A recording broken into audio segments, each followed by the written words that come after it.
गए पंडित जी, ये हमारे कहाँ चले गए? इतना महत्वपूर्ण काम आ गया है, अभी जगह पर नहीं है।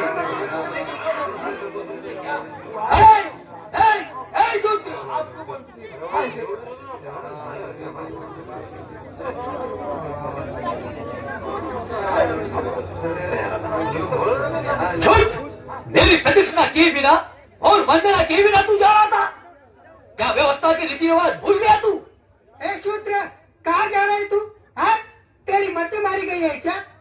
हमारे ब्राह्मण जी की गाय मरी पड़ी है, घर चल और उसे उठा लिया। जब गाय जीवित थी तो तुम्हारी और मर गई तो मेरी। गोदान तुम लेते हो, गाय का दूध तुम पीते हो और मरी गाय मैं उठाऊं? मूर्ख, ब्राह्मण से भी बात करता है? अरे चमड़ी तो तू ही लेता है ना, और गोमांस भक्षण भी तो तू ही करता है? ब्राह्मण देवता, इतनी दया दिखलाने की आवश्यकता नहीं है। ऐसा करो, इस बार चमड़ी भी तुम्हें रखो और गोमांस भी तुम्हें खाओ।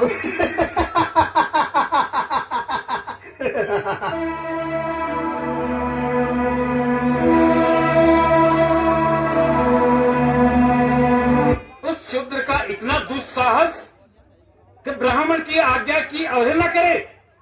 मैं उसे नष्ट कर दूंगा।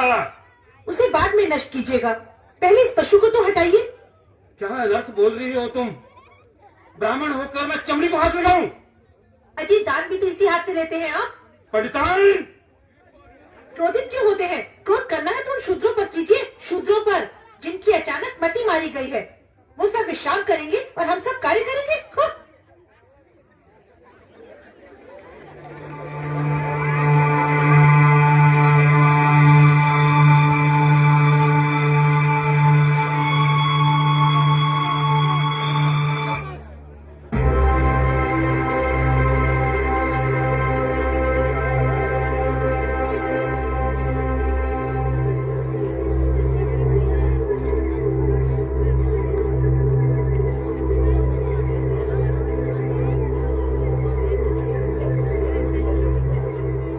संकट का समय आ गया है, ब्राह्मणों का वर्चस्व समाप्त हो रहा है। सत्य वचन प्रभु, सुर सुरा सुंदर क्या दीन थे, अब तो सब कुछ एक स्वप्न सा प्रतीत हो रहा है।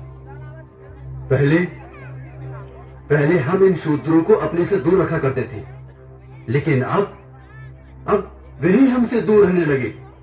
शूद्र हमारी सेवा करते थे, आजकल वो अपने स्वयं के काम काज करने लगे हैं, अध्ययन कर रहे हैं। वो लोग भाषा और ज्ञान जिसका हमें पैतृक अधिकार था, उसे भी ये शूद्र छीन ले जाएंगे। इतना ही नहीं, वर्ण व्यवस्था समाप्त करने के लिए वे गोष्ठियां भी कर रहे हैं। वैदिक धर्म की वर्ण व्यवस्था पर गौतम बुद्ध ने कुठाराघात किया है। समस्त आर्यावर्त में ऊंच नीच का भेदभाव समाप्त हो रहा है। विचार करो, अगर कोई नीची ना रहे तो हम ऊंच कैसे रहेंगे? खुद सत्य कह रहे हैं आप। सत्य वचन प्रभु, सत्य वचन। इस तरह से तो हमारे अस्तित्व पर ही प्रश्न चिन्ह लग गया है। इस विपदा से हमें एक ही महापुरुष बचा सकते हैं, वो है हमारे मनु महाराज। ठीक कह रहे हैं आप। चलो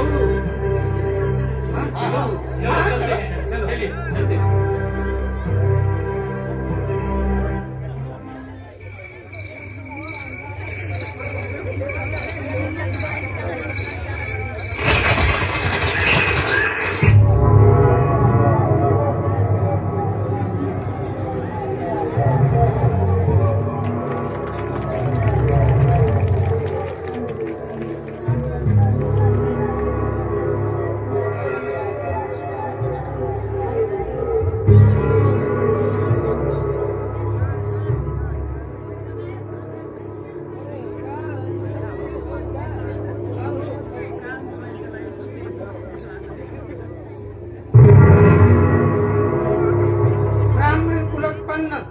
वेद शास्त्र पारंगत महामुनि मनु महाराज, अब लोगों ने हमारा आदर करना छोड़ दिया है।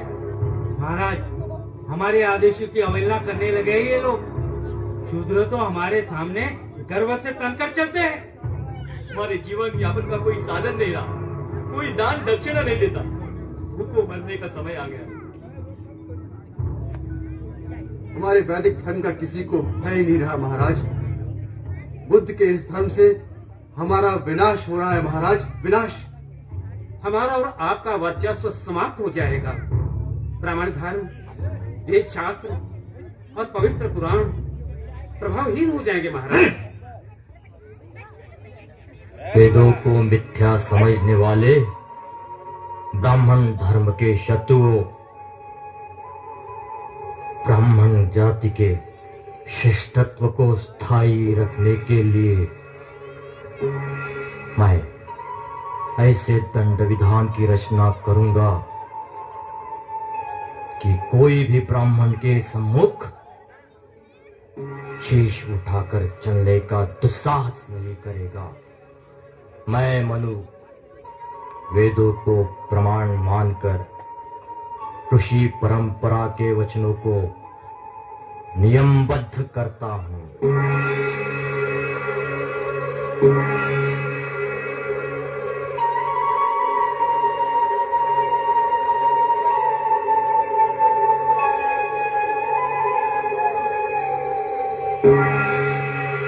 धर्मोपदेशम दर्पेणम। शूद्र अगर गर्व से उपदेश करता हो तो राजा उसके मुख एवं कान में उबला हुआ तेल डाल दे। अग्रे श्रोते च पार्थिवा।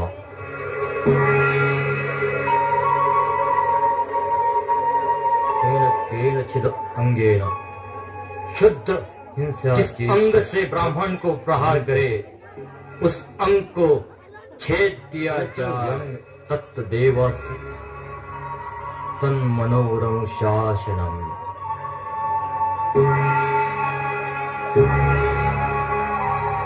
पाणी मुद्देम दंड। ब्राह्मण को मारने हेतु वो अगर हाथ या लकड़ी उठाता है तो उसका हाथ तोड़ना उचित। ग्रह कोपात। क्रोध से पांव का प्रहार करता हो तो उसका पांव काटना योग्य है। ब्राह्मण के साथ आसन पर शूद्र बैठना चाहे तो उसके कमर पे सख्त लोहे से चिन्ह करे तथा राज्य के बाहर निकाल दे, अथवा वह न मरे इस हिसाब से उसका कुल्हा काटे। गर्व से थूक कर ब्राह्मण का जो शूद्र अपमान करे उसके दोनों होठ राजा काट दे। उसके सामने अगर मूत्रोत्सर्ग कर अपमानित करता है तो उसका शिश्न काट दे, और उसके सन्मुख पाता है तो गुदा काट दे।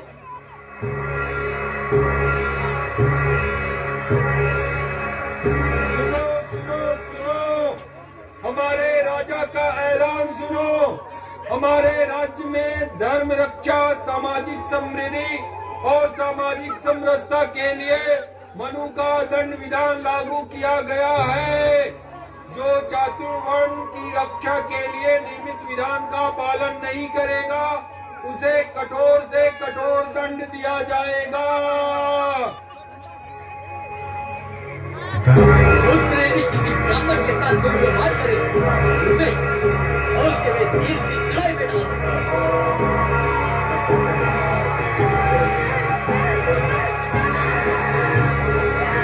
यदि शूद्र ने ब्राह्मण की ओर देखने की चिंता की तो उसकी आंखें फोड़ दो।